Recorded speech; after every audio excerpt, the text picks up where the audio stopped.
محمد وعلى آل محمد كما صليت على إبراهيم إنك حميد مجيد اللهم بارك. سوره مبارکه الرحمن هست که این سوره درباره اینکه این سوره آیا مکی هست یا مدنی هست اختلاف وجود دارد. از نظر ترتیب 97مین سوره هست که بر آن حضرت صلی الله علیه و سلم نازل شد.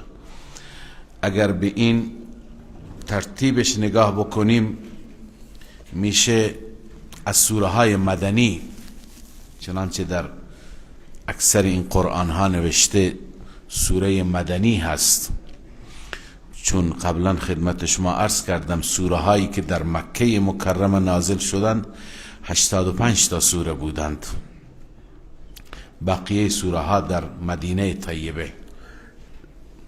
لذا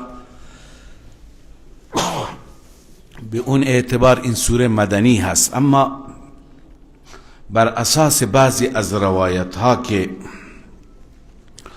ما داریم که رسول مکرم صلی الله علیه و سلم در لیلة الجن برای جنات این سوره را تلاوت کردند و خواندند و بعدا آمدند و فرمودند که جواب جنات و پاسخ جنات از پاسخ شما انسانها بهتر بود. معلوم میشه که این سوره در مکه مکرمه نازل شده بود که آن حضرت صلی الله علیه و سلم برای جنات تلاوت کردند. البته بعضی میگویند که لیلة الجن فقط یک شب نبوده، یعنی اون شبی که رسول الله با جنات ملاقات داشته و برای اونها ارشادات و راهنمایی هایی داشته 6 بار اتفاق افتاده، 3 بار در مکه مکرمه، 3 بار در مدینه طیبه. علی ای حال این سوره ای هست که الله عزوجل نعمتهای خودش را، هم نعمتهای مادی را و هم نعمتهای معنوی را که بر ما بندگان عنایت فرموده در این سوره یادآوری می کند. و این سوره طبق روایت بیهقی که رسول الله صلی الله علیه وسلم فرمود لکل شیء عروس، هر چیزی عروسی داره، زیبایی داره، زینتی داره. و عروس القرآن الرحمن، عروس قرآن که در میان همه سوره ها زیباست، می درخشد و یک آهنگ و رونق خاصی دارد، سوره مبارکه الرحمن هست. در این سوره مبارکه یک جمله هست خدای تعالی 31 بار تکرار کرده فبأی آلاء ربکما تکذبان، که تکرار هر چیزی در قرآن معنادار هست. تکرار هر چیزی، نه تنها در قرآن، هر کسی یه چیزی تکرار می کند معنادار هست. وقتی که شما به کسی یه چیزی میگوید تکرار میکنید، مثلا درباره اهمیت آب میگه آب آب آب، یعنی اون باید خیلی به این نکته توجه داشته باشد.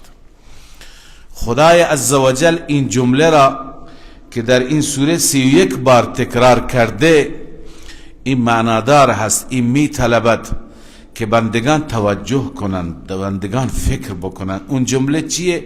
فبأی آلاء ربکما تکذبان. معنایش اینه بعد از اینکه خداوند نعمتها را ذکر میکنه که ای مجموعه جن و انس، ای جماعت جن و انس، ای انسان ها و ای جنات، کدام نعمتهای ربتون را انکار میکنید، تکذیب میکنید؟ کدوم نعمت که از سوی پروردگار برای شما نشده، کدوم نعمتی که شما قبولش ندارید، شما انکارش میکنید؟ این سوال که 31 بار تکرار شده، این سوالی هست سوال تذکرانه. در واقع به ما الله تعالی بار بار تذکر میده، بار بار متذکر میشه که فکر کن به نعمتها، نعمتهایی که هم در دنیا هستند و هم در آخرت هستند. این نعمتها را چه ذاتی فرموده، این نعمتها را پروردگار عنایت فرموده. لذا در پایان نتیجه گیری می کند تبارک اسم ربک ذی الجلال والاکرام. آخر سوره هست که وقتی که همه نعمتها از سوی پروردگار است، پس برکات دهنده همونه. از او برکت بجو، از او برکت زندگی بجو، از جای دیگه برکت نخواه. بعضی ها هستن برکات را از بندگان میخواهند، بعضی ها برکات را از خاک قبور میخواهند، خاک میخورند و میگویند برکت در زندگی میآید. بعضی ها تو چه چیزهایی، چه خرافاتی هست. لذا همه اینها برای این است که ما هم اعتقاد و باورمون درست بشه، هم اعمالمون درست بشه. لذا این سوره مبارکه رحمان است که انشاءالله به توفیق پروردگار میخوانیم. اما مناسبت این سوره و ربط سوره با سوره گذشته سوره قمر بود. در سوره قمر این مطلب بود که هر چیزی را که خدای عزوجل خلق کرده حد و اندازه خاصی بهش داده، قدرت خاصی بهش داده.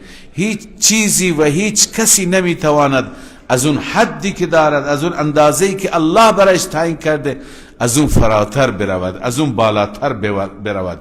لذا در سوره رحمان نتیجه گیری میشه وقتی که همه امور به دست خداست، مدیر او هست، مدبر او هست، متصرف او هست، پس برکات دهنده هم او هست. تبارک اسم ربک ذی الجلال والاکرام. این مدعای سوره هست که در آخرین آیه این سوره مبارکه ذکر شده.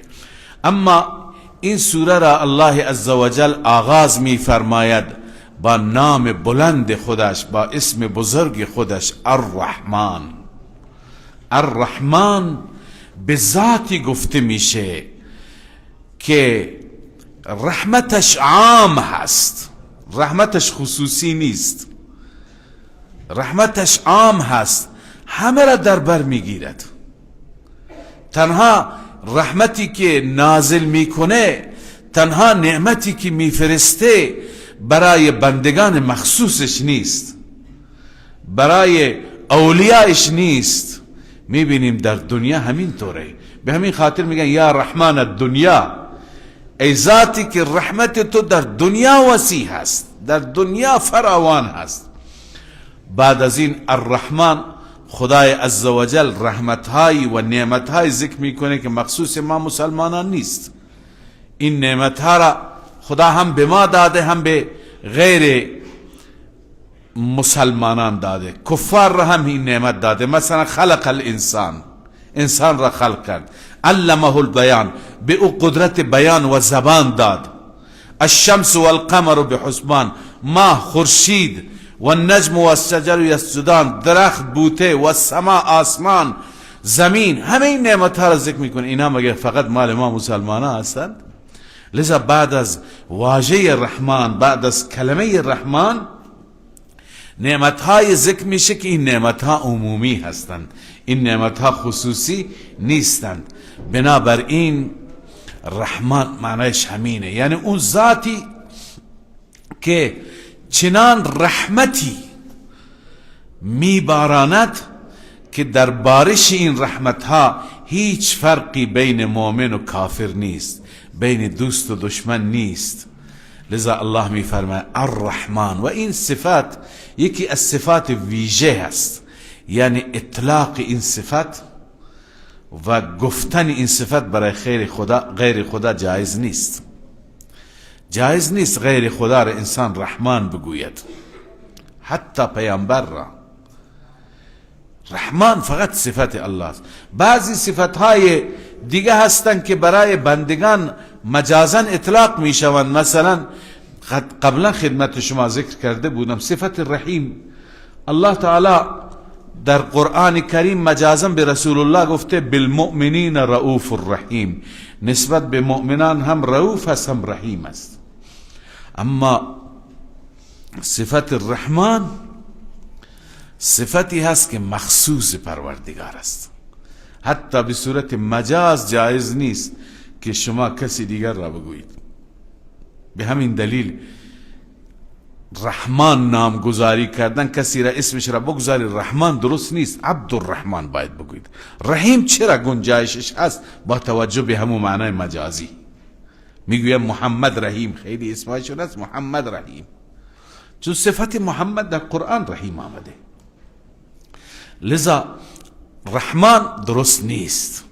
و رحمان صفتی است معلوم میشه که قبلا مردم با صفت رحمان آشنا نبودن، چون در سوره مریم میخوانیم که اذا قیل لهم اسجدوا للرحمن، به مشرکان گفته میشد که ای مشرکان برای رحمان سجده کنید. قالوا و من الرحمن، میگفتن رحمان چیه؟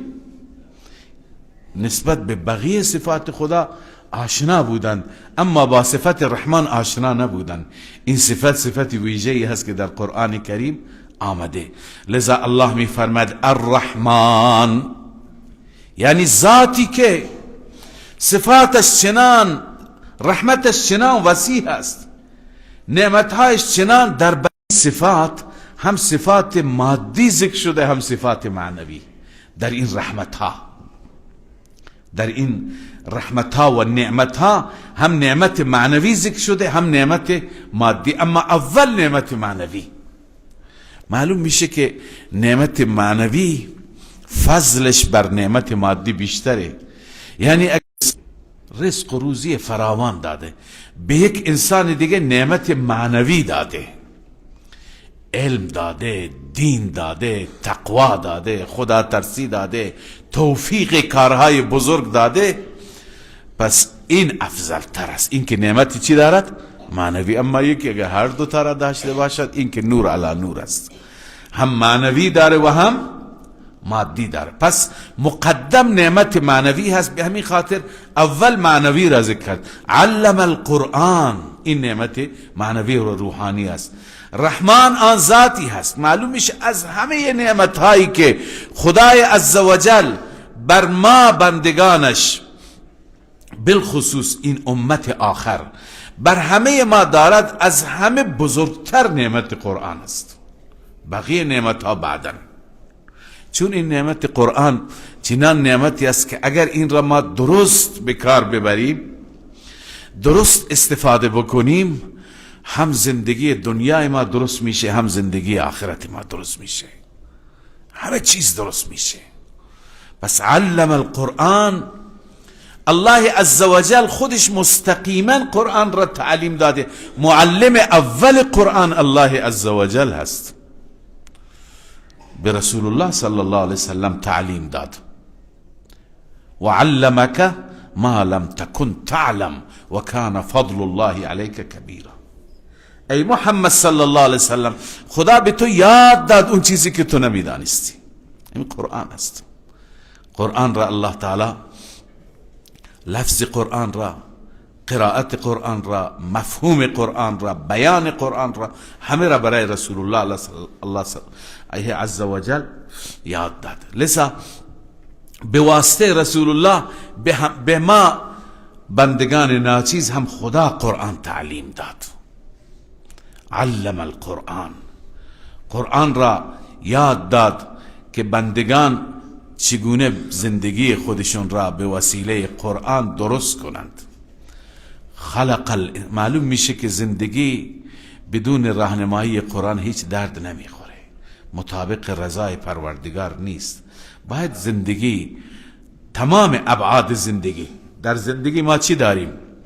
اول ایمانیات، عقاید، دوم اعمال، عبادات، نماز، روزه، حج، زکات، سوم اخلاقیات، اخلاق، اینکه انسان امین باشه، اینکه انسان دروغ نگه، انسان وفا به عهد بکنه، عهد شکن نباشه، همه اینها.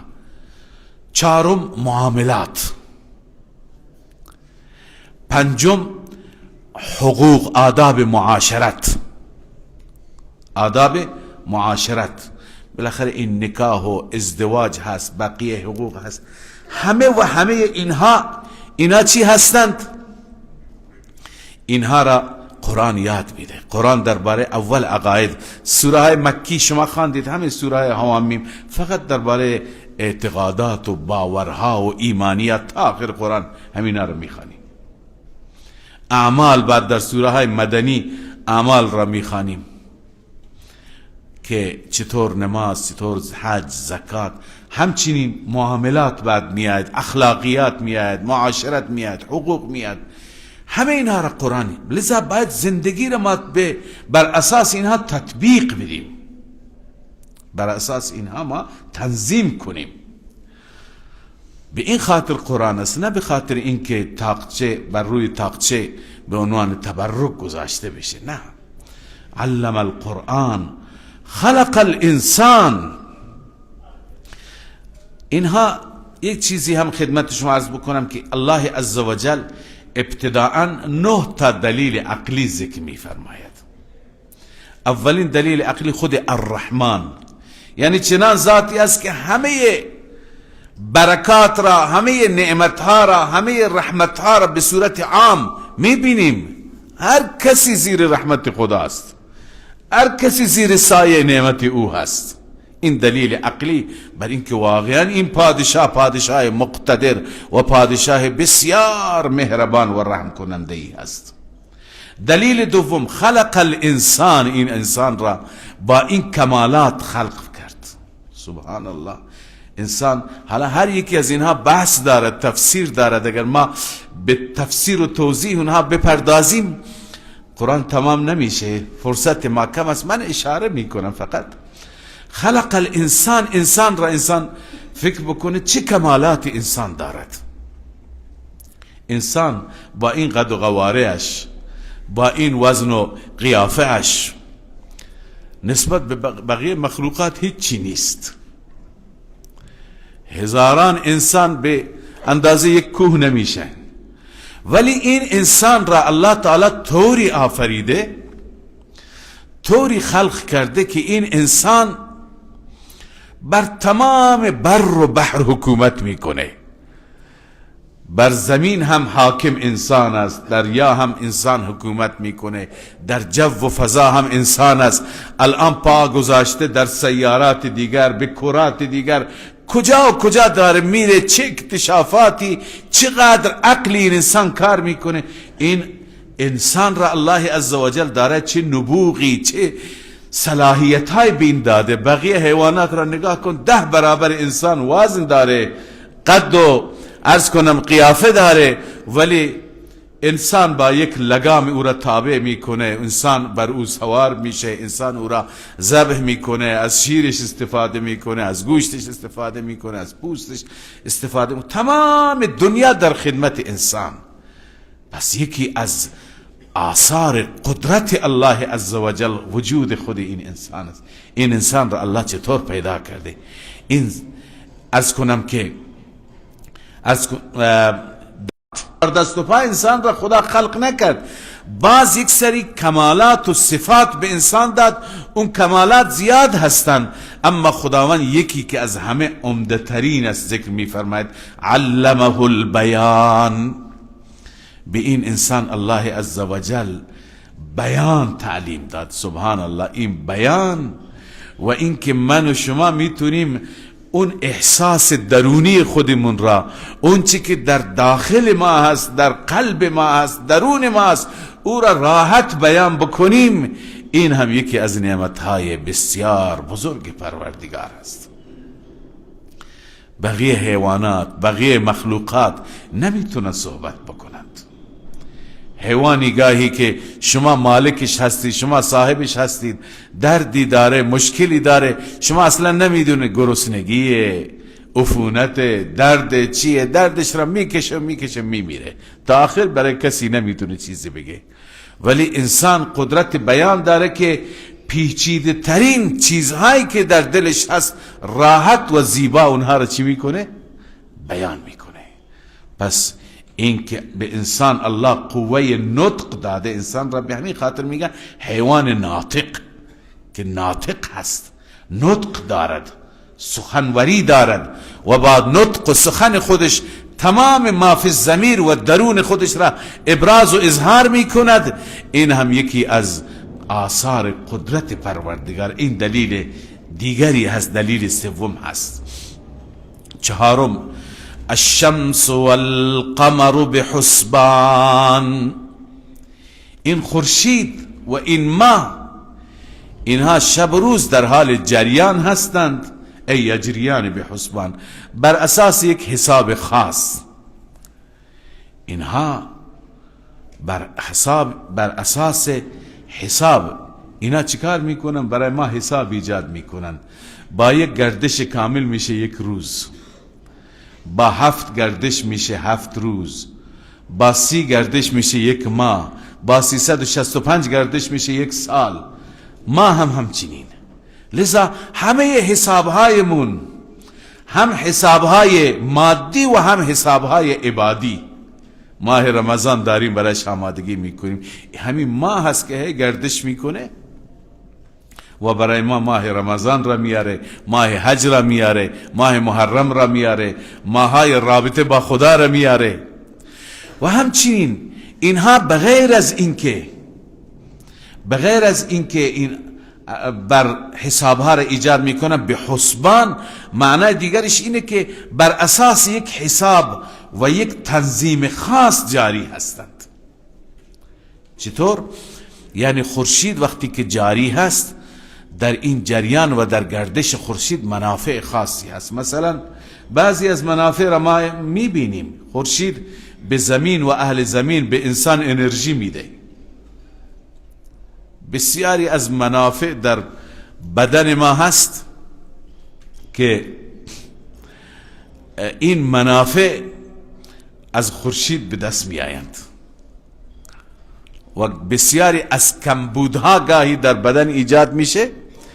این کمبودها به سبب اینه که انسان از خورشید خوب استفاده نمیکنه. مثلا یکی را که بنده، یکی به ذهنم هست، شاید صدها هستند، هزاران هستند، این ویتامین دی که در بدن هر انسان هست، وقتی که کمبود این ویتامین میشه، تمام بدن بالخصوص استخوانها درد میگیره.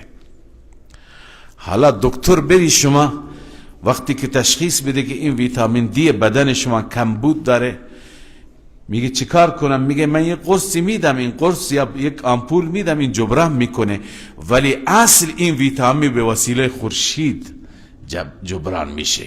وقتی که اون حرارت و گرمی خورشید به بدن شما بزنه، خود به خود این تامین میشه. به صورت خدایی الله عزوجل این رو تامین میکنه. حالا این بدن چه انرژی های از خورشید میگیره، زمین چه انرژی های میگیره، درختان میگیرن، بوته ها میگیرن، درختان میوه هایشون را میدونید، بالخصوص خرما، نه تنها خرما، همه میوه ها با حرارت خورشید چی میشوند؟ میرسند، با گرمی خورشید میرسند و میگویند با گردش ماه ذائقه خوب و شیرین میشوند. یعنی رسیدنشون، تکمیلشون با حرارت خورشید هست، اما ذائقه شیرینشون با اون انرژی که از ماه میگیرد. سبحان الله، چیزهایی که ما هنوز نشنیدیم، به اونها نرسیدیم، الله بهتر میدوند. لذا الله میفرماید اینها بر اساس یک حساب خاص جاری هستند، برای منافع خاص، برای فواید خاص. والنجم والشجر یسجدان. نجم اینجا به معنای ستاره نیست، چون با شجر آمده. نجم به معنی گیاه هست، اون درختی را میگن که تنه ندارد، مثل همین سبزیجات، گیاهان. و شجر اون درختی که تنه دارد. اینها را الله میفرماید یسجدان، سجده میکنن. سجده میکنن یعنی چه؟ یعنی تابع فرمان پروردگار. سجده هر مخلوقی فرق میکنه. سجده بعضی از مخلوقات در دوران و گردش هست، بعضی از مخلوقات در ایستادن و قیام هست، بعضی از مخلوقات به زمین افتادن است، خزیدن است، بعضی ها در حالت رکوع است، هر یکی یک سجده ای داره. سجده اینها اونطوری که مناسب شأن اونهاست، اینها خدا را سجده میکنن. یعنی هر چی که خدا میگه اینها تبعیت میکنن، اینها فرمان میبرند که ماهو ببخشید درخت و بقیه بوتها و بقیه گیاهان. والسماء رفعها ووضع الميزان. باز بعضی از این نعمت هایی هستند که ما قبلا خواندیم. آسمان را الله عزوجل بلند آفرید. چقدر بلند، چقدر بلند که حالا خدا میدونه. بعض دانشمنده از روی تخمین یا بعضی ها یک سری تحقیقات میکنند که اگر انسان با سرعت نور بره در ظرف مثلا چند ثانیه یا یک دقیقه با سرعت نور به ماه میرسه، اما اگر با همین سرعت بره چند سال طول میکشه که به بقیه ستاره ها. الان چند روز پیش مطلبی خواندیم، من یادداشت نکردم، و چند صد سال بره، چند صد سال یا چند هزار سال بره، بعدن از کهکشان راه شیری میتونه خارج بشه و به بقیه کهکشان. حالا این آسمان چقدر بلند هست، کی انسان میتونه بهش برسه؟ الله عزوجل اینقدر بلند آفریده. این دلالت میکنه که واقعا رب بسیار عظمت داره، بسیار بلند و بالاست. والسماء رفعها ووضع الميزان. آسمان را که بلند کرد الله تعالی برای شما در این دنیا که آسمان سقف همین دنیاست، میزان را گذاشت، ترازو را گذاشت. اما منظور از میزان چیه؟ تفسیرها اینجا مختلف هستند. بسیاری میگویند و وضع المیزان یعنی در زمین میزان را گذاشت، ترازو را. ای وضع فی الارض العدل الذي امر به. ای انسان ها، برای شما در زمین عدالت را گذاشت که عدالت را شما رعایت کنی. به همین خاطر بعد از او میگه الله تطغوا فی المیزان. در این میزان شما سرکشی نکنید، از حد نگذرید، تمرد نکنید، یعنی ظلم نکنید. پس یک تفسیر عدل، یک تفسیر میزان چیه؟ عدل است. حالا عدل معیارش چیه؟ ببینید، عرب میگه عدل من برقرار میکنم، قانون من عادلانه هست. عجم میگه مال من عادلانه هست. غربی میگه قانون من عادلانه هست. شرقی میگه مال من عادلانه هست. اصل اینه که معیار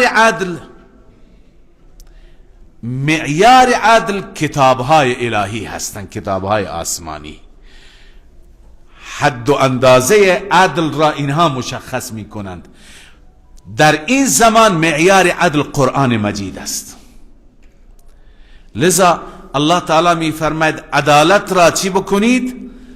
قائم بکنید، برپا بکنید. یعنی تمام اعمال، تمام عرض کنم که مسائل خودتون را، معاملات خودتون را، اختلافات خودتون را بیاورید بر اساس معیار قرآن مجید فیصله بکنید. قرآن به هر که گفت حق و به هر که گفت ناحق، این عدالت است.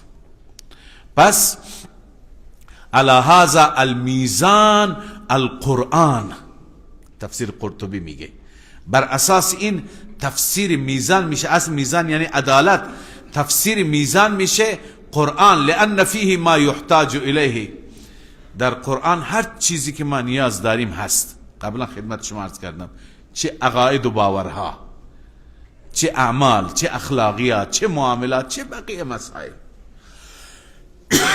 همه در قرآن هست. پس الله می فرماید در این سرکشی نکنید. و اقیموا الوزن بالقسط ولا تخسروا الميزان. وزن را بر اساس قسط و انصاف برپا کنید و در میزان کمبود نکنید، در ترازو، یعنی عدالت را زیر پا نگذارید. در حقوق انسان ها کوتاهی نکنید. الان ما لا تخسر المیزان بگیم در حق خدا، در حق بندگان خدا، پدر و مادر، زن، شوهر، فرزند، همسایه، مشتری، همسفر، همه حقوقی که متوجه ماست در اونها کوتاهی نکنید، در میزان کمی نکنید. والارض وضعها للانام، الله می فرماید زمین را خدای عزوجل گذاشت برای تمام خلائق، تمام مخلوقات. در این زمینی که ما زندگی میکنیم مخلوقات دیگری هم هستند، حیوانات هستند، حشرات هستند، پرندگان هستند، در دریاهای این زمین ماهی ها هستند و همچنین جنات در زمین هستند، انسان ها هستند. لذا برای مخلوقات این زمین را الله تعالی گذاشت که مخلوقات روی این زمین راحت زندگی بکنند. و بعد در این زندگی چه نعمتهای پروردگار داره، فیها فاکهة و النخل ذات الاکمام. الله می فرماید در این زمین انواع میوه ها هست، میوه های رنگ برنگ. سبحان الله، میوه هایی که انسان نگاه میکنه چه تنوعی در میوه ها هست، چه زیبایی در میوه ها هست، در اون چینش میوه ها، در اون رنگ های متفاوت میوه ها، در اون طعم های میوه ها، در اون بوی هایی که میوه ها دارند. لذا فیها فاکهة، انواع میوه ها هست. و بعضی میگن منظور از فاکهه تنها میوه نیست بلکه مأکولات مراد هستند، تمام غذای انسان ها مراد هستند. غذای انسان ها الان همه از زمین هستند، چه به شکل میوه ها هستند، چه به شکل حبوبات هستند، چه به شکل چیزهای دیگه هستند. و النخل، بالخصوص نخل که ذات الاکمام، دارای غلاف هست. الله عزوجل یک پوشش خاصی به نخل خرما داده. از یک طرف نخل خرما نیاز به خورشید دارد که اون تابش و گرمی و حرارت خورشید، گرمی هوا باعث بشه که خرما برسد. هرچه گرمتر میشه خرما بهتر میرسد. اما از یک طرف خورشید وقتی، چون خورشید زود چیزها را خراب میکنه، الله برای حفاظتش این اکمام را، این غلاف را گذاشته که او را حفاظت بکند از خراب شدن. در عین گرمی و تابش خورشید خراب نمیشه. چه چیزی حفاظش هست؟ همینه. اگر این از این غلاف بیرونش کن 2 روز بذار خراب میشه. لذا الله تعالی برای هر چیز برنامه ریزی کرده. لذا این برنامه ریزی های پیچیده با این تنوعات میشه خود به خود درست بشه به شکل طبیعی. این ذاتی هست که اون ذات صفتش هست الرحمن. لذا الله می فرماید والحب ذو العصف والریحان.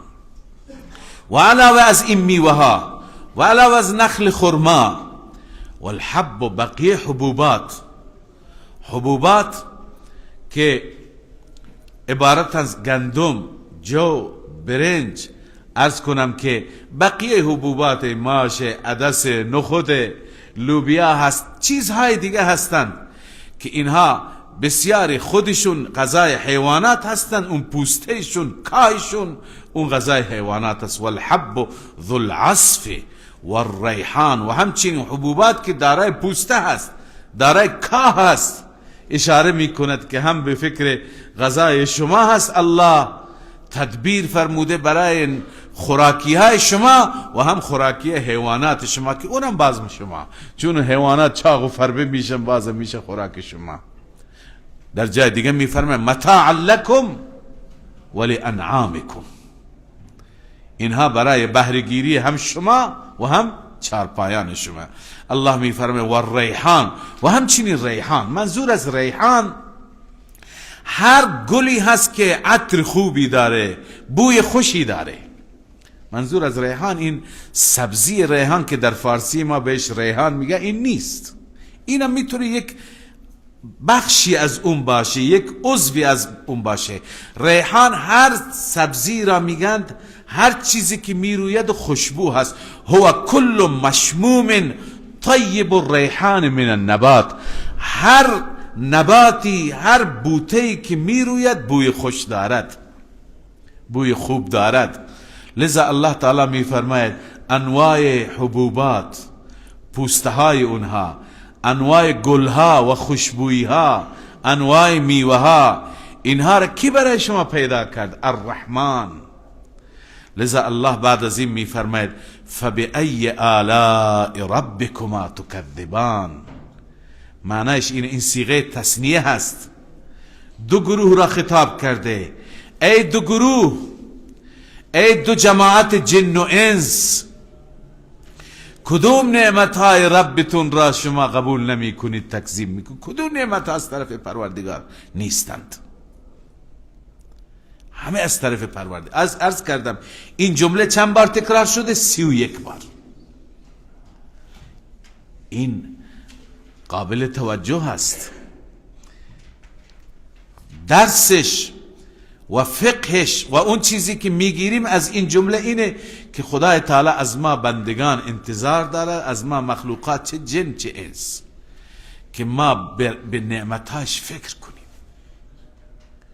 مخلوقاتی که خدا داره و دلایلی که در وجود ما داره فکر کنیم و به عظمت او، به خالقیت او، به مالکیت او، به رازقیت او، به رحمانیت او که چقدر رحمان و مهربان است برسیم، پی ببریم.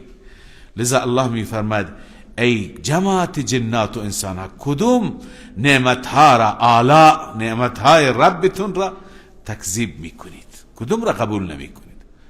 هیچ کدوم نیست که انسان انکارش بکند. جوابش باید بگیم بار الها هیچ نعمتی را ما تکذیب نمی کنیم، ما شکر و سپاس تو می گوییم، ما سپاس گذاریم. باید انسان جواب بده. مستحب همینه. خیلی جاها که سوال میاد از طرف پروردگار انسان جواب بده.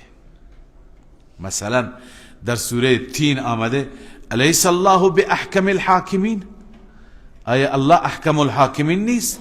باید ما جواب بدیم بلا و انا علی ذلك لمن الشاهدین. چرا؟ الله احکم الحاکمین است، منم از شاهدین هستم، من شهادت میدم. هر یکی شهادت خودش را بده. وقتی که خدا یه دستوری میده دستورش را اجرا کنیم. مثلا خدا میفرماید سبح اسم ربک العظیم، مستحب این ما بگیم سبحان ربی العظیم. خدا ما وقتی میفرماید سبح اسم ربک الاعلا، مستحب این است ما بگیم سبحان ربی الاعلا. پس وقتی که سوال میکنه جوابش را بدیم. وقتی که رسول الله صلی الله علیه و سلم این آیات را برای صحابه تلاوت میکردند، همه مانده بودند، خیره نگاه میکردند، دهانها باز بود، تعجب میکردند از این زیبایی هایی که رب العالمین بیان میفرماید. سکوت مطلق بود. رسول اکرم صلی الله علیه وسلم فرمود چرا جواب نمیدید؟ جنات از شما بهتر هستند که وقتی که این آیات را من برای جنات خواندم اونا پاسخ دادن، اونا جواب دادند. پرسید یا رسول الله چه جوابی دادن؟ فرمود جنات گفتن لا بشیء من نعمك ربنا نكذب فلك الحمد. لا بشیء من نعمك ربنا نكذب فلك الحمد. ای رب هیچ نعمتی را ما تکذیب نمی کنیم، هیچ نعمتی را انکار نمی کنیم، همه را قبول داریم. فلک الحمد، حمد و سپاس تو می گوییم. لذا انسان باید جواب بده. الله می فرماید خلق الانسان من صلصال کالفخار. اول فرمود انسان را خلق کرد. انسان را که عرض کردم چه کمالاتی انسان داره، چه قدرتی داره انسان، اما این انسان را از چی خلق کرد؟ ببینی اون ماده اولیه را، ماده اولیه انسان و ماده اولیه جن. خلق الانسان من صلصال کالفخار. انسان را الله عزوجل آفرید از گل خشک. گل خشک که کل فخار مثل سفال هست. گاهی بعضی جاها که زمین ملک هست، به اصطلاح گل هست، باران که میبارد یه مقدار پف میکند، بعدا خشک میشه. انسان وقتی که اونجا را از اونجا راه میره ترک ترک صدا میده، اون که خشک شده. اون را میگن کلفخ، اون را میگویند که سلسال، مثل سفال، همونطور خشک هست و راحت میشکند. اما یه چیز خدمت شما عرض کنم که برای پیدایش انسان در قرآن کریم چند تعبیر به کار برده شده. یک جایی هست که آدم را ما من تراب، از خاک آفریدیم. یه جایی هست که ابلیس اعتراض میکنه، شیطان میگه خلقته من طین، خلقتنی من نار و خلقته من طین، او را از گل درست کردی. یه جای دیگه هست که خلق الانسان من حمأ مسنون، از گل سیاه، گل سیاه بویده متعفن. و اینجا داریم که انسان را الله تعالی از گل خشک. حالا بظاهر تعارض داره، خاک یا گل سیاه متعفن یا سلسال، کدوم یکی درسته؟ اصلش اینه که همه درسته، مراحل مختلفیه. اول الله عزوجل خاک را تعیین کردند، بعد از اینکه خاک را تعیین کردند آب را با خاک قاطی کردند. خاک چی شد؟ شد طین. بعد مدت این خاک و آب باقی ماند تا اینکه بالاخره یه حالت کهنگی پیدا شد. حالا بعضی ها از نظر مادی هم یه سری چیزهای اثبات میکنن، ولی خب برای ما لازم نیست. شما نگاه کنید جایی که آب و خاک تا دیر وقت با هم قاطی میشوند، صلاحیت حیات و صلاحیت زندگی چی میشه؟ اونجا میاد. مثلا یه جایی گلی هست، خاکی هست، یه زمین ملکی هست، شما آب زیادی بریزید و اونجا یه چیزی روش بذارید، بعد از مدتی بیا بردار ببین چقدر حشره درست شده، چقدر موجود زنده و جنبنده اونجا وجود داره. پس اینا وقتی که با هم بشن صلاحیت چی پیدا میشه؟ حیات و زندگی و روح. بعد از اینکه مدت اینها با هم ماندند، آب و خاک گل شد و گل ماند، شد گل سیاه. اما این گل سیاه را الله عزوجل بعد از اون گذاشت که خشک بشه، سلسال شد. بعد از اینکه سلسال شد حالا انسان را از او چی کرد؟ لذا این مراحل حکمت را الله بهتر میدونه، بنابراین تعارضی بین اینها وجود نداره. الله عزوجل می فرماید خلق الانسان من صلصال کالفخار،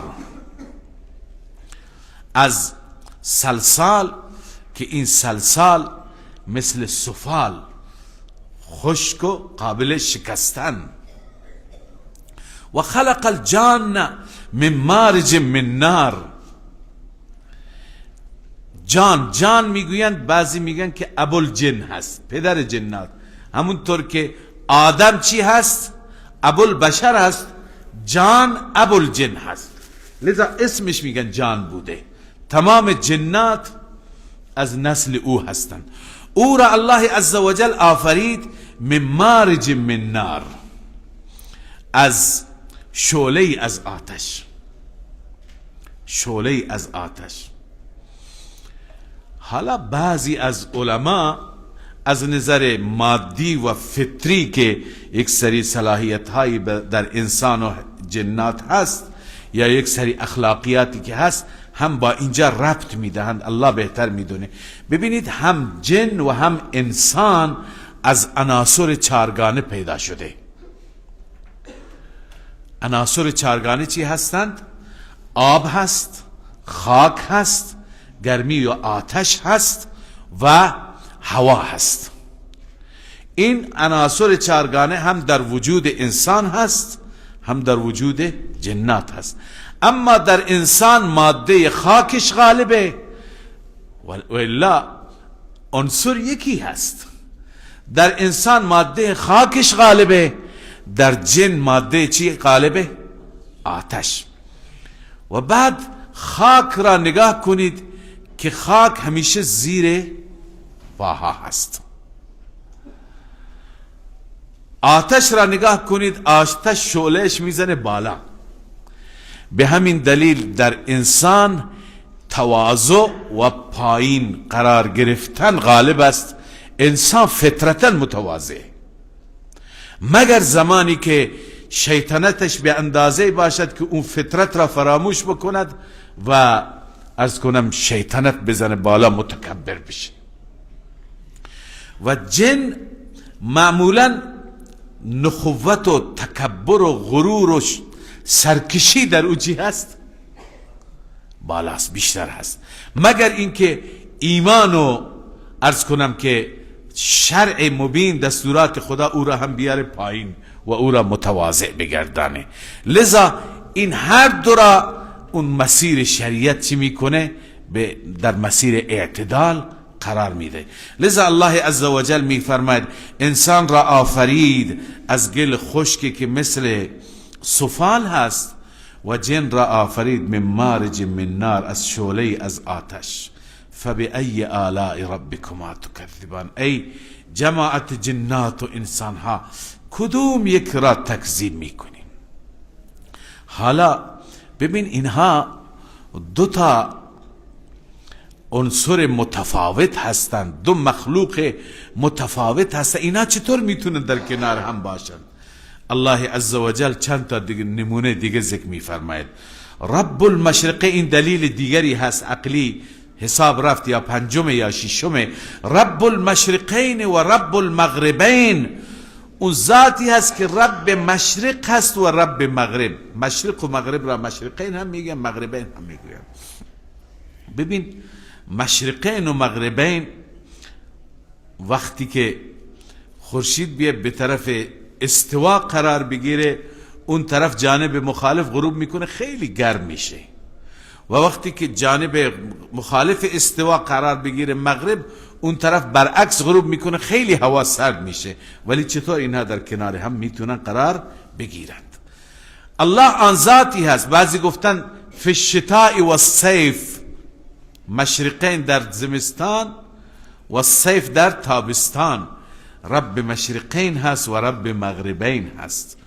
فبأي آلاء ربكما تكذبان، کدام نعمتها را انکار میکنید و تکذیب میکنید ای جماعت جنات و انسان ها؟ دلیل دیگر، دلیل هفتم بر اثبات قدرت الله، مرج البحر. این دلایلی هستن که همه ما میبینیم. کی میتونه این دلایل را نبیند؟ هر کسی اگر حوصله به خرج بده در این دلایل فکر بکنه، مطالعه بکنه. الله میفرماید مرج البحرین یلتقیان. الله آن ذاتی هست که هر دو دریا را جاری کرد، هر دو دریا را جاری کرد که این هر دو دریا، این هم دو تا دریای مخالف، همونطور که جن و انس دو تا موجود مخالف هستن، میتونن در کنار هم باشند. دو دریای متفاوت میتونن در کنار هم باشند. این دو تا دریا چی هستن؟ یکی دریای شور است، یکی دریای شیرین است که یلتقیان، به ظاهر با هم دیگه ملاقات و برخورد میکنند. این دریا این طرف، این دریا اون طرف، هر دو میان با هم دیگه یکی میشن، اما در واقع یکی نمیشوند. در وسط این دریاها بینهما برزخ لا یبغیان، در میان اینها حجابی هست، حجابی هست، حائلی هست که لا یبغیان، در یک دیگه فرو نمی روند. ببینید این واقعیتی که درباره دریاها گفته شده، اگر امروز که عصر تمدن است، عصر پیشرفت است، و عصر تکنولوژی هست. درباره تمام دنیا ما راحت میتونیم اطلاعات بگیریم. اگر امروز کسی ادعا بکنه که 2 تا چنین دریاهایی هستند، پیش شما زیاد کمال نیست، چون بالاخره ابزار و آلات است، میتونیم از تمام دنیا خبر بگیریم در گوشه گوشه دنیا چه شرایطی وجود داره، چه نوع کوهایی هست، چه نوع دریاهایی هست. اما در اون زمان، در زمان رسول الله صلی الله علیه و سلم که این امکانات نبود، ارتباطات نبود، از این شهر به اون شهر میرفتی 1 ماه طول میکشید با شتر میرفتی.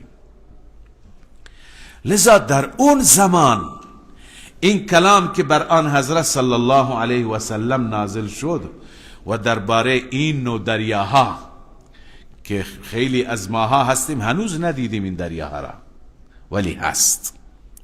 درباره این دریاها اون زمان فرمودند این دلیل چی هست؟ اعجاز علمی قرآن است و دلیل از دلائل نبوت رسول الله صلی الله علیه وسلم است. یکی از دانشمندان خیلی سالهای پیش در تفسیری دیدم نوشته بود که یکی از دانشمندان غربی که بار اول در قرآن این چیز را شنیده بود، الان خدا میدونه چند صد سال پیش، گفته بود قرآن چنین چیزی میگه درباره دریاها که پیامبر عظیم الشان به تعبیر اونها سوادی نداشته، به تعبیر ما امی بوده، به درس و مدرسه و دانشگاه نرفته، کتاب نه تاریخ خونده نه جغرافی خوانده، از سرزمین حجاز فقط 1 بار تا شام، اون هم خیلی نوجوان بود، برای یک سفر تجاری رفته. ایشون از کجا اطلاع دارد که چنین دریاهایی در دنیا هست؟ اگر ایشون میگه، اون دانشمند میگفته با خودش که من برم بررسی بکنم اگر واقعا هست، واقعا چنین دریایی هست، 2 دریای شور و شیرین در کنار هم هستند، در وسط اینها چی هست؟ یک حائلی هست، یک پرده‌ای هست که نمیذاره این دریاها در هم دیگه قاطی بشند. پس حتما این پیغمبر خداست، نبی خداست، حتما از غیب برایش خبر می آمده، وحی می آمده، من اون وقت بهش ایمان می آورم. لذا این دانشمند بلند شده، علامه شنقیطی در تفسیرش خودش تفسیر اضواء البیان نوشته، این دانشمند بلند شده و رفته گشته بررسی کرده دنیا، بله واقعا چنین دریاهای وجود داره. گفته بقیه دلایل هیچی، همین یک دلیل مرا قانع کرد که واقعا خدای عزوجل هر چی که در گوشه گوشه دنیا آفریده به پیامبر عظیم الشانش بیان کرده. خود همین علامه میفرماید، همین علامه شنقیطی میفرماید که ما با جمعی، ایشون خودشون از یکی از بلاد و کشورهای آفریقایی هست، ایشون میفرماید که ما با جمعی از دوستان مشوره کردیم بریم همین دریا را از نزدیک ببینیم. بررسی کردیم کجا هست، گفتن که در اقیانوس اطلس.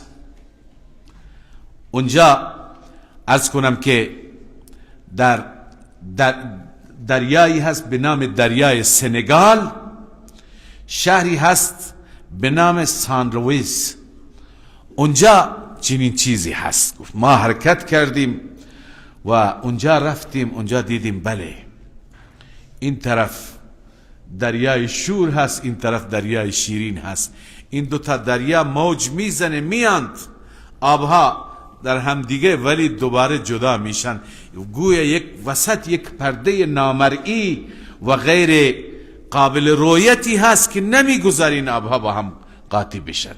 علامه میگه، خودش یکی از مفسران بزرگ هست رحمه الله، ایشون میگه من خودم تو دریا نرفتم ولی یکی از دوستانم رفت، از همراهانم رفت اونجا و هر 2 دستش را به سوی دریای شیرین و به سوی دریای شور هر 2 دستش را دراز کرد و پهن کرد و بعد میگه که زبان زد، هر 2 دستش را با زبان خودش چشید، به ما گفت که یکی شوره یکی شیرینه. جاء احد المرافقین الثقات الى محل اختلاطهما، یکی از همراهانی که مورد اعتماد بود به اون محل اختلاط هر دو دریا رفت و انه عرض کنم که جالس یعرف باحدى یدیه عذبا فراتا و بالاخرى ملحا اجاجا، در وسط نشسته بود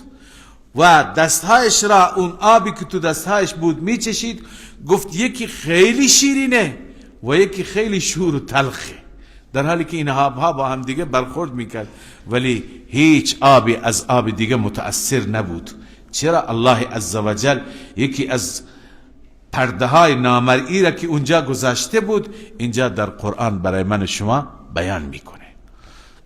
و تنها دریای شور و شیرین نه، بعضی از مفسرین میگن انواع دریاها هست، یکی دریای سرد یکی دریای گرمه، اینا با هم دیگه برخورد میکنند، نه سردی او به گرمی او میرسه و نه برعکس. یکی دریای سیاه یکی دریای سفید، رنگهایشون هم متفاوته.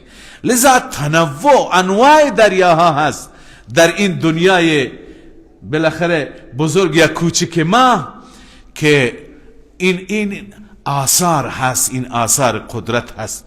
ولی بینهما برزخون لا یبغیان، بین اینها چنان حجاب هایی هست، چنان حائل هایی هست، پرده هایی هست که در هم دیگه فرو نمی روند. لذا این آثار قدرت را ببینید ای جماعت جنات و انسان ها و بعد بگید فبأی آلاء ربکما تکذبان، کدام نعمت های رب را شما تکذیب و انکار میکنید. یخرج منهما اللؤلؤ والمرجان، از مجموعه اینها هم لؤلؤ انواع مرواریدها و مرجان که اینها عرض کنم که اشیاء قیمتی هستند، زیورالات ارزشمندی هستند، از اینها خارج میشه. البته از دریای شور، ولی منهما من مجموعهما. فبأي آلاء ربكما تكذبان وله الجوار المنشآت. علاوه از این دلایلی که ذکر شد، الله عزوجل روی این دریا که شما ته این دریا سنگی به اندازه نخود بندازی میره تو قعرش و فرو میره، ولی روی این دریا الله عزوجل کشتی های گذاشته. چه کشتی های؟ الجوار المنشآت، کشتی های بسیار بلندی در دریا درست شده، خیلی بلند. فی البحر، در دریا کل اعلام، مثل کوه، یعنی اینقدر کشتی بلنده که گویا کوه هست. یک کشتی کوچیک میشه برای دوستان تعریف میکنم. ما چابهار رفتیم، اجازه گرفتیم که به ما بذارم بریم داخلش. فقط اون قسمتی که مال خدمه کشتی بود رفتیم، نتونستیم تا آخر بریم. 7 طبق بود که تو اینها فقط خونه های اونها با خانواده هایشون زندگی میکردند و وقتی که میامد ساحل دیگر میامدن خانواده ها استراحت میکردن خشکی. این کشتی هر یکی 6 ماه فقط بارگیری میشه. البته اونی که ما دیدیم 2 ماهی بود. 6 ماه بارگیری میشه و 6 ماه تخلیه میشه. تمام حمل و نقل های دنیا بین المللی به وسیله اینها انجام میگیره. این با این حجم، با این وزن، چرا داخل دریا غرق نمیشه؟ اون نخود کوچیک ما غرق میشه. این الله هست برای منافع انسانها و بندگان خودش. وقتی که بندگان را آفریده برای منافع اونها چی که نیافریده. الله می فرماید وله الجوار المنشآت فی البحر کالاعلام، برای اون ذات کشتی های بسیار بلند در دریاست مثل کوها. فبأي آلاء ربكما تكذبان، کدام نعمت های رب را شما تکذیب میکنید؟ یک کشتی به اندازه یک شهره، یک کشتی اونجا چندین هواپیمای جنگی بالاخره ناوها که هستند و تسلیحات دیگه اونجا هست، شهری هست. اینها را الله عزوجل چگونه خلق کرده؟ لذا این همه مخلوقات خدا هستند. این آسمان با این عظمت، این زمین با این وسعت، این دریاها با این بزرگی، این کشتیها، این جنگلها، این تمامی که گفته شد، آخر همه فنا میپذیرند، آخر همه نابود میشند، آخر یک تاریخی دارن، تاریخ پایانشون هست. الله میفرماید کل من علیها فان. این مخلوقات را ما میبینیم اینکه خیلی اینها بزرگند، اما وقتی میبینیم اینها فانی میشند و ذات پروردگار میماند، به این نتیجه میرسیم پروردگار خیلی بزرگه. کل من علیها فان، تمام آنهایی که بر این زمین هستند، در این دنیا هستند، همه فنا را میپذیرند. فان یعنی چی؟ یعنی سیذهبون و یموتون اجمعون، همه میرند، همه میروند. و یبقى وجه ربک ذو الجلال والاکرام، میماند ذات رب تو، ذات پروردگار تو، آن پروردگاری که ذو الجلال والاکرام، دارای عظمت است، جلال عظمت و بزرگی، والاکرام و دیگه این که بندگان دارای اکرام است، نسبت به بندگان خیلی فضل داره، خیلی لطف و احسان داره. فبأي آلاء ربكما تكذبان، کدام نعمتهای ربتان را ای گروه انسانها و جنات شما تکذیب میکنید؟ و چنان ذاتش عظیم هست که تمام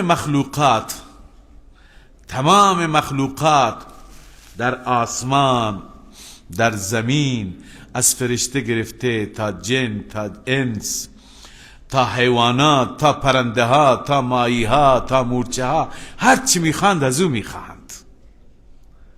الله تعالی این فطرت را در همه گذاشته، همه چشم انتظار رزق و روزی او هستند، مایحتاجی که دارند از او میخواهند، مگر یک موجود بسیار خطرناکی به نام انسان مشرک هست. الله پناه بده از شرک، که این وقتی که به سرکشی و طغیانگری میره، این میره به در دیگران، درهای دیگران را میزنه، از او نمیخواد. الله میفرماد یسأله من فی السماوات والارض، تمام آن مخلوقات و اون موجوداتی که در آسمان ها و زمین هستند از او سوال میکنند، از او میخواهند. کل یوم هو فی شأن، هر روز منظور یعنی هر ساعت، هر لحظه، مراد از یوم مطلق وقت است. کل یوم، هر وقت و هر لحظه، هو فی شأن، او مشغول است، یعنی هر لحظه خدا مشغول است. لا تأخذه سنة ولا نوم، نه خواب دارد، نه چرت، نه چیزی دیگه، نه غفلت، هر لحظه اون به امور بندگان می پردازد. کل یوم هو فی شأن یعنی چه؟ از رسول اکرم صلی الله علیه و سلم پرسیدند، روی انه علیه السلام تلاها، رسول الله صلی الله علیه و سلم این آیه را تلاوت کردند. فقیل له و ما ذلك الشأن، یا رسول الله این شأن چیه که الله می فرماید کل یوم هو فی شأن؟ فرمود من شأنه ان یغفر ذنبا و یفرج کربا و یرفع قوما و یضع آخرین. یکی آمرزش گناه میخواد، گناهش را میبخشه. یکی دفع مصیبت میخواد، مصیبت را ازش دور میکنه. یکی آزادی زندانی میخواد، یکی شفای مریض میخواد، یکی اولاد و بچه میخواد، یکی مال میخواد، یکی نان میخواد، یکی دیگه عزت میخواد. لذا یکی را عزت میده، یکی را ذلت میده، یکی را غنی میکنه، یکی را فقیر میکنه، به یکی میده، از یکی میگیره، یکی را تازه زنده میکنه، یکی را میمیراند. این شأن است، همهش الله عزوجل این کارها را خود الله انجام میده. کل یوم هو فی شأن فبأي آلاء ربكما تكذبان. ای جماعت جنات و انسان ها، کدام نعمت های رب را شما تکذیب میکنید و انکار؟ سنفرغ لكم ایها الثقلان. معنای سنفرغ اینه که ان قریب برای شما فارغ میشیم، ولی مراد اینه که نزدیک است اون زمان که به شما بپردازیم. ایها الثقلان، ای دوتا جماعت جن و انس. ثقلان یا ثقلین به جنات و انسان ها گفته میشه. یعنی الله تعالی میفرماید اون زمان هم نزدیکه که به شما بپردازیم به حساب و کتاب شما. فبأي آلاء ربكما تكذبان. وقتی که حساب و کتاب شروع میشه دیگه جای گریزی نیست، مفری وجود نداره. در دنیا حساب و کتاب ها هست، گاهی ما انسان ها فرار میکنیم. بعضی از انسان ها هستن برایشون دادگاه تشکیل میشه، فرار میکنه، میره مخفی میشه، میره یک جای پنهان میشه که تمام کشور و نیروهای نظامیش میگرده نمیتونه پیداش بکنه. گاهی میره اصلا از کشور خارج میشه، دستشون بهشون نمیرسه. اما اونجا اینطور نیست. الله میفرماید یا معشر الجن والانس، ای جماعت جنات و انسان ها، ان استطعتم ان تنفذوا من اقطار السماوات والارض، اگر می توانید شما خارج شوید، بیرون شوید از اطراف آسمان ها و زمین، اگر می توانید فانفذوا، بیرون شوید. این فانفذوا امر، این امر را میگه امر تعجیز، امر تعجیز، یعنی این دستوری هست که در این دستور عجز شما را میرساند. گاهی یک سنگ چند تونی هست، شما به دوستت میگه بلندش کن، معنی این نیست که واقعا از او میخوای بلندش کن، معنیش اینه که داری بهش میگه تو نمیتونی، تو عاجزی. اینجا هم خدا نمیفرماید شما فرار کنید بیرون شوید، بلکه خدا میفرماید شما عاجزید. فانفذوا لا تنفذون الا بسلطان، شما نمیتونید بیرون شید مگر به سلطان. سلطان یعنی چه؟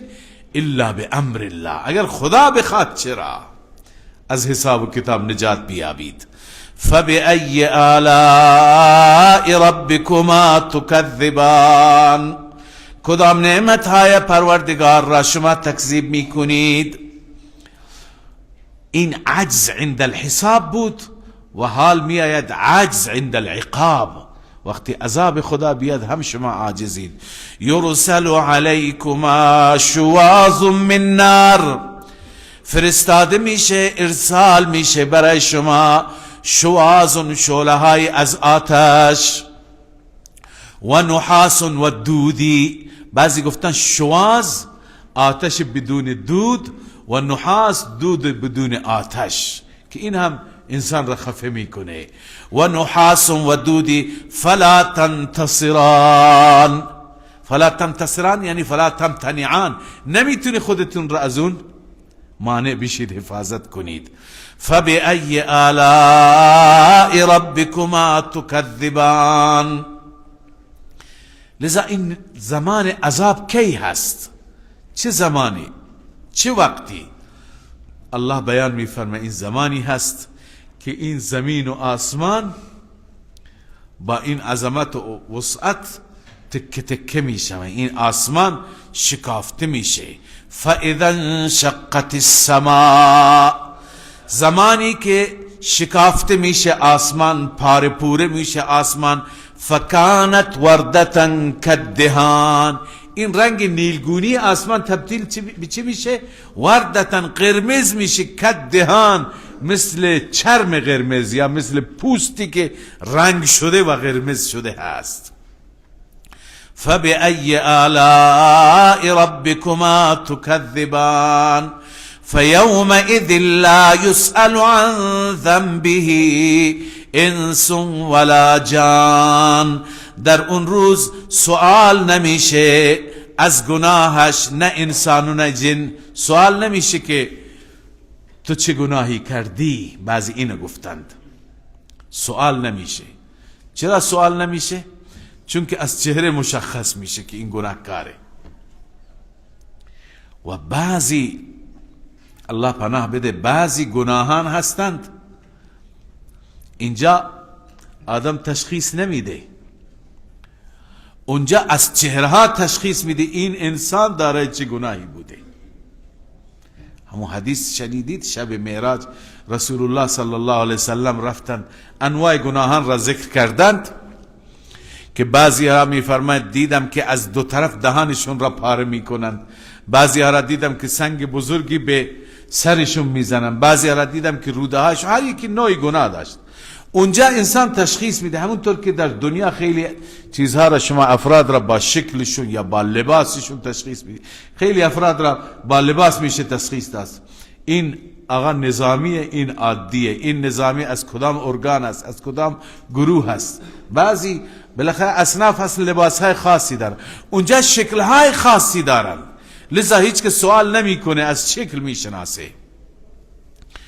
حسن بصری رحمه الله میفرماد و سیماهم علی ما روی عن الحسن، بر اساس روایتی که از حسن بصری شده، سواد الوجوه و زرقت العیون، چهره هایشون سیاه و چشمهایشون کبود. میدانی این گناهکاره، دیگه سوال نمی کنی.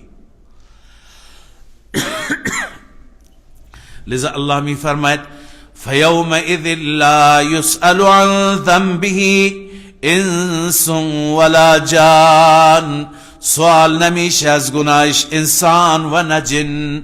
فبأی آلاء ربکما تکذبان، کدام نعمت های ربتان را شما تکذیب میکنید ای جنات و انسان ها؟ یعرف المجرمون بسیماهم، شناخته میشوند مجرمان با سیمایشان، با علائم ظاهریشان.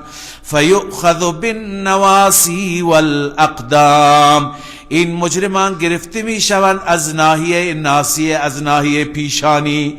ناصیه میگه این موهایی که بالای پیشانی هست. والاقدام، از جانب قدم دو تا فرشته میگیرند، یکی از طرف موهایش میگیره، از سر میگیره، یکی از پا میگیره و میگیرن پرتش میکنن وسط جهنم. الله نجات بده.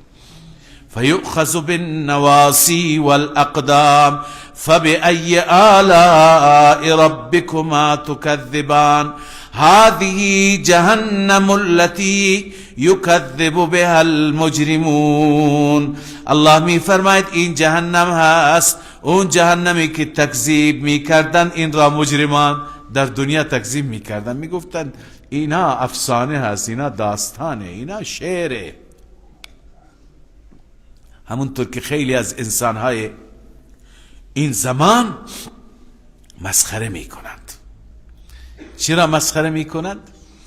جهنم و بهشت را مسخره می کنند. الله نجات بده. الله می فرماید یطوفون بینها و بین حمیم آن، این مجرمان را می چرخانند، می گردانند بین آن جهنم و بین حمیم آبجوش.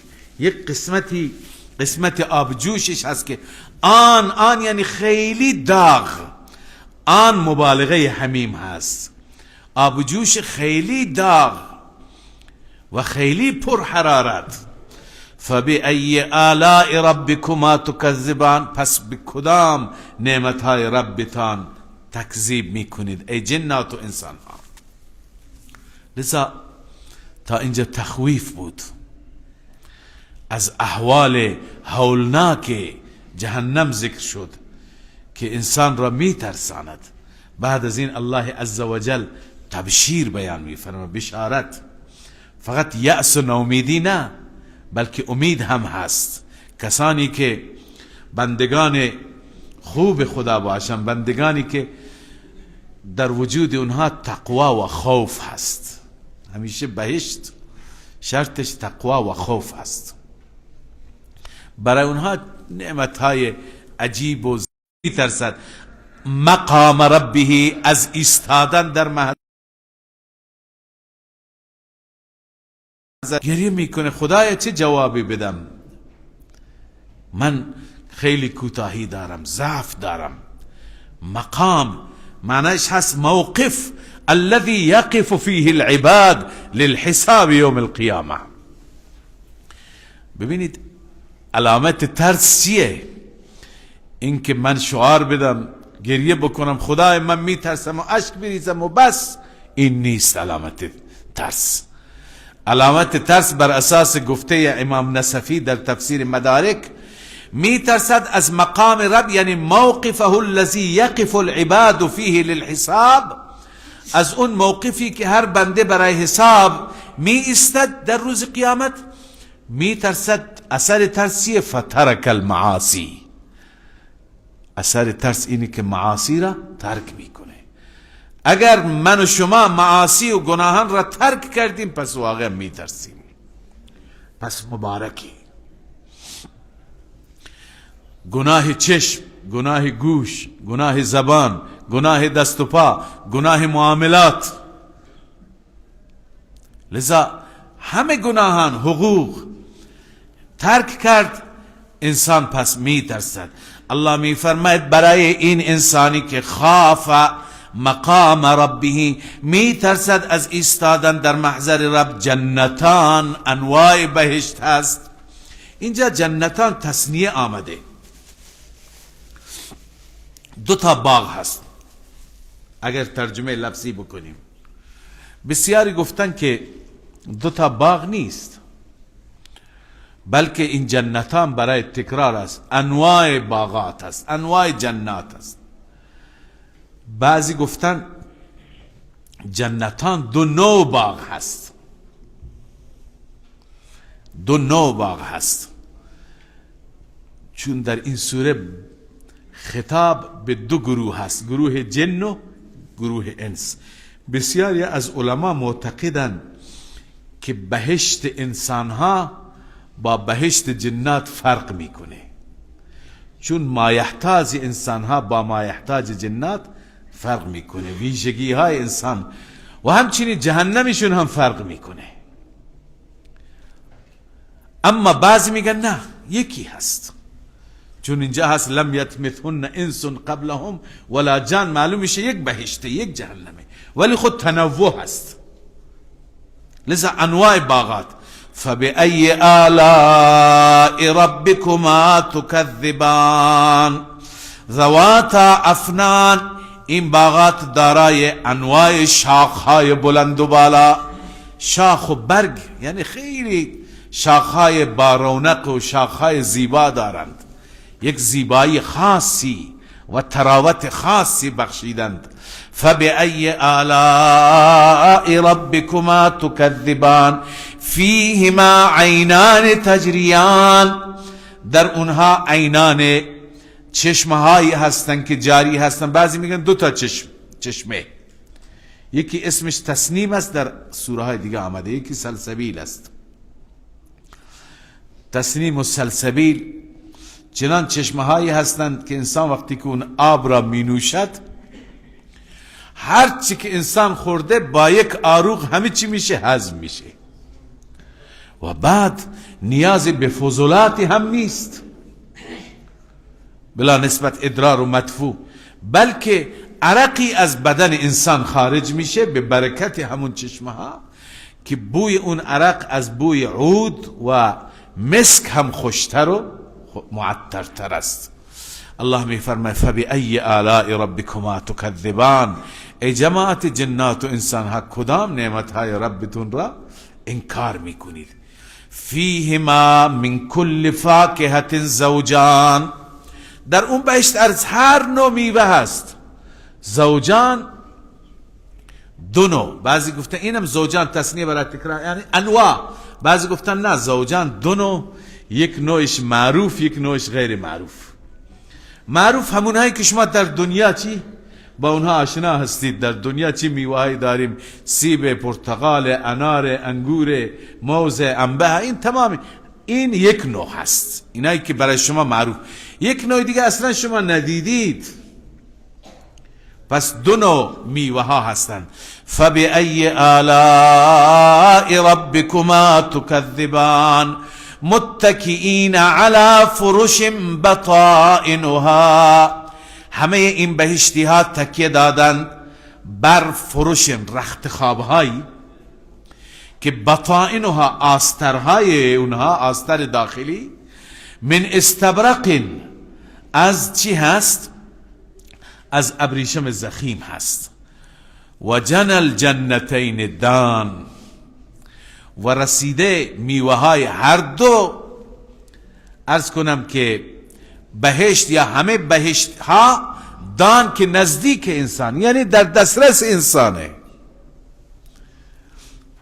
در دسترس انسانه. گاهی انسان یه جایی میره، جای تفریحی، تعارف میکنند میوه میل دارید؟ بله، میگه میوه خوبه که اونجا سر باغ بریم، سر درخت بریم، ولی بعدن که میریم پشیمان میشیم اینقدر دور سر کوه هست یا تو رودخونه هست که اونجا آدم میره کلی خسته میشه. اما در بهشت نه، اونطور نیست. دان یعنی خیلی نزدیک، در دسترس. دان یعنی در دسترس، معنی مرادی، یعنی هر وقت تا اینکه بالاخره میل داشته باشی او شاخش خودش میاد، خودش را بهت نزدیک میکنه. فبأی آلاء ربکما تکذبان. و درباره همسران و حوری های اونجا الله میفرماد فیهن قاصرات الطرف، در اون بهشت همسرانی هستن که چشمهایشون پایین هست. قاصرات الطرف یعنی چشمهایشون پایین هست. چشمهایشون پایین هست یعنی چه؟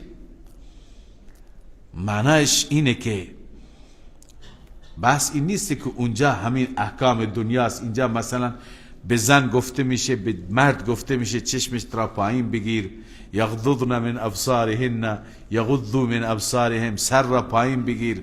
اونجا این احکام نیست، بلکه معناش اینه که به سمت دیگه کسی دیگه بغیر از شوهرهایشون نگاه نمی کنند. به همین خاطر بعضی تفسیر میکنند قاصرات الطرف یعنی دلداده شوهر، دلباخته شوهر، عاشق شوهر، محب شوهر، بغیر از اون به کسی نگاه نمیکنه، به کسی فکر نمیکنه. زن هر چی که این بالاخره فطرت انسان است در همین دنیا، همینه که هر چی که زن و مرد با هم دیگه وابستگی بیشتر داشته باشند محبت بیشتر میشه. پس الله عزوجل این را ذکر میفرماد که این محبت به همون حد بالا هست. لم یطمثهن انس قبلهم ولا جان، دست نزده یعنی مقاربت نداشته و نزدیکی نداشته با آنان قبل از این بهشتی که صاحب اونها میشه، نه انسانی و نه جنی. این مخصوص همین فرد. فبأی آلاء ربکما تکذبان، کدام نعمتهای ربتان را شما تکذیب میکنید؟ کأنهن الیاقوت والمرجان، این بیان زیبایی اونهاست، گویا آنها یاقوت و مرجان هستند. از نظر زیبایی یاقوت سنگ گرانبهایی هست و مرجان عرض کنم که زیوری هست که در دریا هست. اینها از نظر زیبایی، درخشندگی و تنوع رنگ بسیار زیبا، اونها اینچنین زیبا هستند. فبأی آلاء ربکما تکذبان. این نعمتها را چرا به اینها میدهند؟ الله میفرماید هل جزاء الاحسان الا الاحسان، جزای احسان نیست مگر احسان. یعنی ای مومن، این پاداش اخلاص تو در دنیاست. احسان یک معنیش نیکوکاری است، یکی اخلاص است. ای ما جزاء الاحسان فی العمل، این که در دنیا در عمل اخلاص داشتی جزای اون نیست. الا الاحسان فی الثواب، مگر الله تعالی در ثواب و پاداش نسبت بهت احسان میکنه. و بعضی احسان را تفسیر کردن به توحید. احسان چون عرض کردن اخلاص، عبادت خالص برای خدا باشه. توحید همینه که در عبادت شائبه غیر نباشه، شرکت غیر نباشه. بعضی گفتن وقیل المراد ما جزاء التوحید الا الجنه، هل جزاء الاحسان الا الاحسان. فبأي آلاء ربكما تكذبان، ای جماعت جنات و انسانها کدام نعمتها را شما تکذیب میکنید و انکار میکنید؟ و من دونهما جنتان، اون دوتا بهشت که خواندید، علاوه از اون، غیر از آن، انواع دیگری از بهشت هست. اما کلمه دون آمد. دون چی را میرساند؟ پایینتر را از نظر مرتبه و قدر و جایگاه. انشاءالله در سوره واقعه میخوانیم، سوره بعدی، که بندگان خوب خدا اونجا دو نوع هستن، یکی مقربین هستن و یکی عامه مؤمنین هستن. پس اون نوع بالاش برای مقربینه، این دون و پایین ترش مال عامه مؤمنین هست. و من دونهما جنتان فبأي آلاء ربكما تكذبان. ای جماعت جنات و انسان ها، کدام را شما انکار میکنید؟ مدهامتان.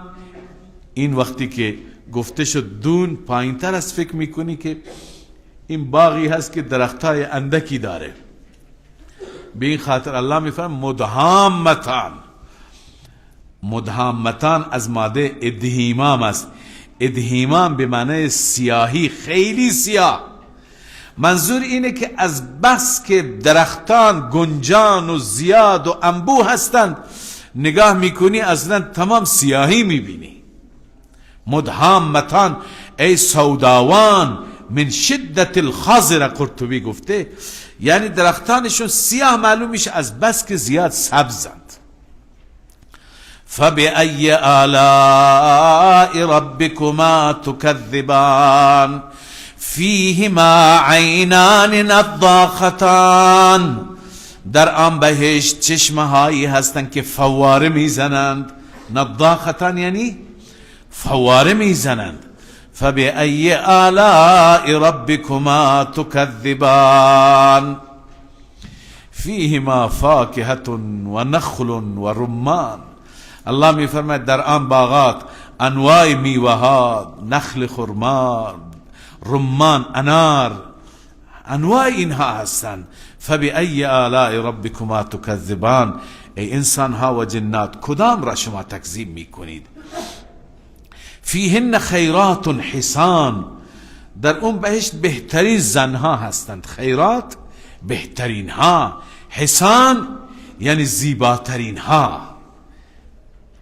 خیرات بهترین ها از نظر اخلاق، حسان بهترین ها از نظر زیبایی ظاهری. زنی که خوب باشد این دو وصف را دارد. اولین چیز خوبی از نظر اخلاق، از کنم بد اخلاق نباشه، همیشه با شوهر درگیر نشه، همیشه تندخو نباشه. این شرط اول هست. و بعد شرط دوم اینه که از نظر ظاهری هم چی باشد؟ زیبا باشد. این هر دو وصف را الله عزوجل درباره همسران اونجا بیان می‌فرماید. حضرت ام سلمه رضی الله عنها که از امهات مؤمنین است، از رسول الله صلی الله علیه وسلم پرسید یا رسول الله خیرات حسان یعنی چه؟ این زنها دارای چه ویژگی هستند؟ فسر رسول الله صلی الله علیه وسلم لام سلمه. رسول الله برای ام سلمه تفسیر کرد، فرمود فقال خیرات الاخلاق حسان الوجوه. تفسیر بحر المحیط گفته خیرات الاخلاق حسان الوجوه، یعنی اخلاقشون بسیار زیبا، و حسان الوجوه چهرهایشون بسیار زیبا و درخشنده. به تعبیر ساده تر و عامیانه تر بگم پاک سیرت و پاک صورت. پاک سیرت و پاک صورت، سیرت و اخلاقشون هم پاک، صورت و زیباییشون هم زیبا و پاک. لذا الله می فرماید فیهن خیرات حسان فبأي آلاء ربكما تكذبان حور مقصورات فی الخیام. اینها حوری هایی هستند که بند هستند در خیمه ها. در اون خیمه ها بند هستند یعنی چه؟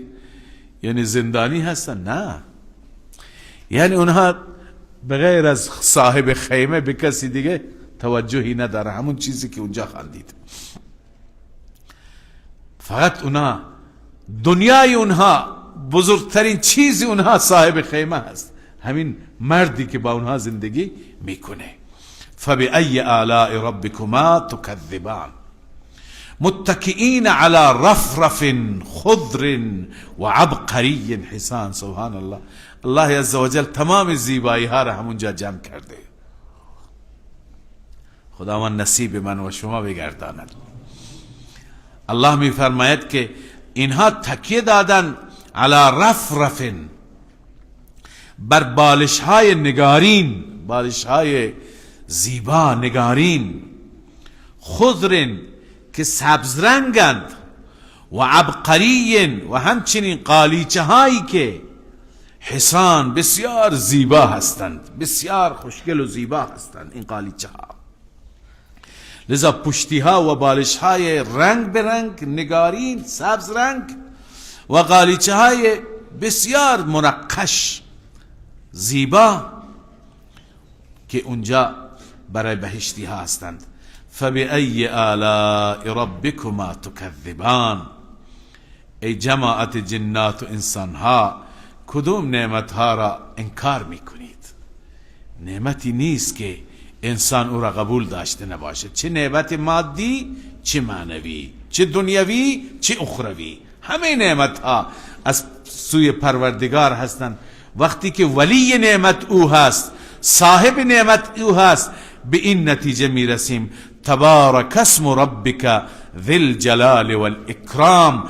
بابرکت است نام رب تو، بابرکت هست نام رب تو، اون ربی که دارای بزرگی هست، عظمت هست، و اون ربی که دارای اکرام هست، یعنی بندگانش را به بندگان احسان داره. برکات فقط در نام او هست، در نامهای دیگه نیست. به همین خاطر هیچ وقت از غیر خدا برکت نخواهید. برکت دهنده فقط الله هست. او هست که در هر چیزی به انسان، عمر انسان، مال انسان، اولاد انسان، رزق انسان برکت میده. لذا برکت خواستن از غیر خدا شرک است، که انسان از غیر الله برکت بخواهد. نه، برکت دهنده فقط الله عزوجل هست. و صفتی که اینجا ذکر شده ذل جلال و الاکرام، این صفت دو بار ذکر شده.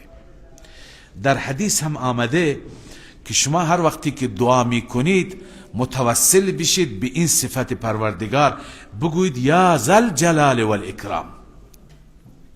معلوم میشه این صفت بسیار زیبایی هست که شاید ما خوب معنایش را هنوز نفهمیم.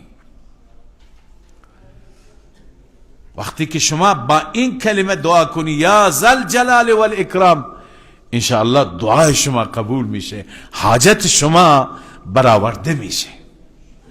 معنیش از ای ذاتی که دارای عظمت هستی، خیلی بزرگی، خیلی عظیم و شان هستی، و الاکرام نسبت به بنده ها خیلی احسان داری، هم مقامت بسیار بالا و هم لطف و احسانت بسیار زیاد.